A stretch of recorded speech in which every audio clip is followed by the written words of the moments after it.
La passion du foot. Elle n'est pas près de disparaître au Brésil, mais difficile de parler de passion pour la Coupe du Monde.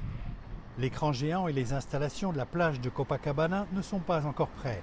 En fait, on a l'impression que tout n'est pas prêt, en tout cas pas fini. C'est le cas du nouveau stade de São Paulo où se tiendra la cérémonie d'ouverture jeudi. C'est ce même stade qui a été le théâtre d'accidents mortels durant sa construction. La FIFA a dû réviser à la baisse le nombre de sièges disponibles.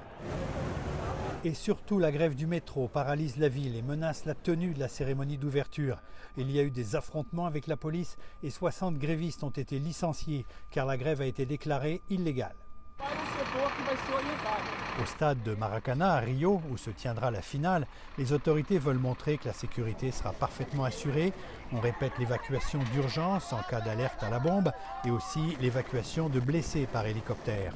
Le stade est prêt, mais les services qui étaient prévus autour n'ont pas été construits.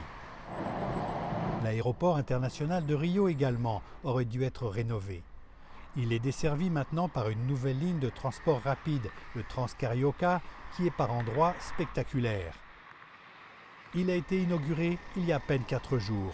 Il manque encore une bonne moitié des stations et il est moins rapide que prévu. L'ambiance va être tendue. Le journaliste sportif Daniel Milazzo trouve que tout ça laisse une certaine amertume, même chez les partisans. Il y a beaucoup de gens qui savent que beaucoup de choses qui auraient pu être faites n'ont pas été faites. Alors c'est comme des promesses non tenues et ça nous dérange un peu et ça nous gêne un peu aussi. Il y a encore des manifestations contre la Coupe du Monde, mais elles sont loin d'avoir l'ampleur de celles de l'an dernier qui avaient surpris les autorités. Pour la Coupe, le Brésil va déployer 57 000 soldats et policiers. Et les manifestants ont été avertis, la présidente Dilma Rousseff ne tolérera aucune perturbation. Não admitiremos mesmo. 11 milliards de dollars pour la Coupe du Monde. La facture est salée. Un peu trop au goût de nombreux Brésiliens qui se débattent dans une forte inflation et une économie qui tourne un peu trop au ralenti. Et même si rien n'est prouvé, le mot corruption est sur toutes les lèvres. La coupe, c'est à la fois bien et mal, dit cet homme, partagé entre la beauté du sport et l'argent gaspillé. C'est ce qui enrage cette femme qui se plaint de ne pas avoir d'eau chez elle et déplore le manque de place dans les hôpitaux.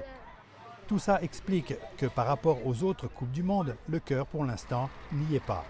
On ne sent pas une ambiance des Coupes du Monde très chaude. On voit la décoration dans les rues un peu. Mais même décoration, c'est une chose. Ambiance, c'est une autre affaire. Il y en a par contre qui ont hâte que ça commence. Le petit Clayton et ses amis, pour qui tout ce qui importe, c'est leur joueur idole et l'équipe du Brésil. Jean-Michel Leprince, Radio-Canada, Rio de Janeiro.